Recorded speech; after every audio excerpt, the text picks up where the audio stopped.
Good afternoon. My name is Betty Elmore, and this is a speech on banning firearms in the U.S., my persuasive speech.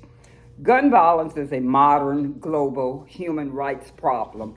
Globally, more than 500 people lose their lives because of firearm associated violence, from Amnesty International, ND. Notably, this is among the significant challenges facing the U.S. today. Based on the newly published data from the Centers for Disease Control and Prevention, the CDC, more Americans perished of gun-related injuries in 2020 than in any other year. Similarly, possessing firearms is a threat to the same human rights that the country works hard to protect. It interferes with our rights to life, puts our health at risk, undermines our right to education, and propels racial discrimination. Therefore, the possession of guns should be banned because it does more harm than good for our country. First, data shows that more people are dying in the U.S. due to gun-inflicted injuries. In 2020, 45,222 people succumbed to gun-inflicted injuries in the U.S. This is from Gremlage 2022. Essentially, that was by far the most on record, denoting a 14% increase from the previous year, a 25% increase in half a decade earlier, and a 43% increase from a decade before, from Gremlage 2022. Sadly, these people we continue to lose to gun violence are our family members and friends. While you might not be affected today, your loved ones or you might be a victim in the very near future. Therefore, the possession of guns in the U.S. should be banned to protect people from losing their lives and their loved ones. Also, possession of guns interferes with people's right to health. Notably, people exposed to gun violence, especially children, are likely to develop psychological issues such as PTSD, depression, and other psychiatric emergencies. For example, a study conducted by the Perelman School of Medicine indicates that kids' exposure of children to gun violence is linked to increased chances of mental health associated pediatric emergency department visits. Penn Medicine 2021. Moreover, gunshot injuries can be life-changing and permanently impact the victim's long-term physical and psychological health. Amnesty International. Notably, following a gunshot injury, some people require inevitable continued care, and many lose their working ability, especially in physically demanding jobs. Thus, the need to ban possession of firearms.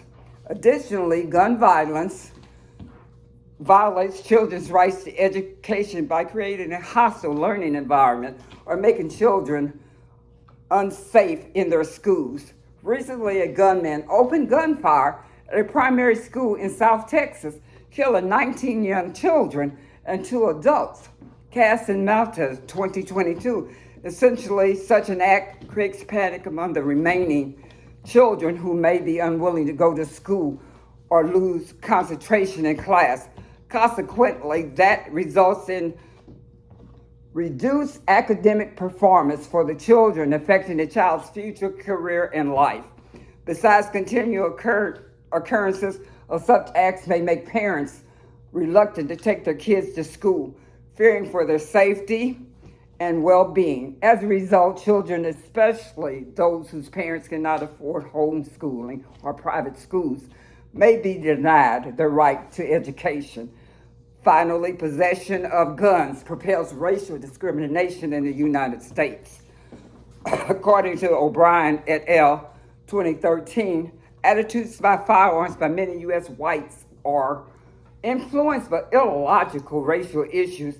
In other words, implementing policy changes that may benefit Black people concerning gun ownership is met with opposition due to anti-Black prejudice among the majority population. Moreover, Amnesty International denotes that gun homicide disproportionately impacts African American communities, especially young black men. For example, among 14,542 people who lost their lives in the USA following a firearm homicide in 2017, black Americans accounted for 58.5% countrywide. This is from Amnesty International. Yet they comprise only 13% of the U.S. population, also from Amnesty International. Essentially, this creates a notion that the continuation of gun possession is among strategies targeted toward discriminating against these particular minority groups, thus an even more potent reason to ban firearm possession in the country. In summary, guns should be banned because they cause more harm than good for our country. While they exist to protect us, their wrongful uses significantly interfere with people's rights. Mainly, it denies people their right to life by mass killing innocent people. Also, the continued existence of guns poses a risk to our right to mental and physical health. Moreover, it denies children their right to education and further propels racial discrimination against African American individuals.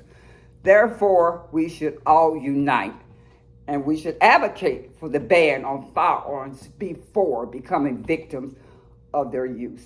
I'd like to thank you. Again, my name is Betty Elmore.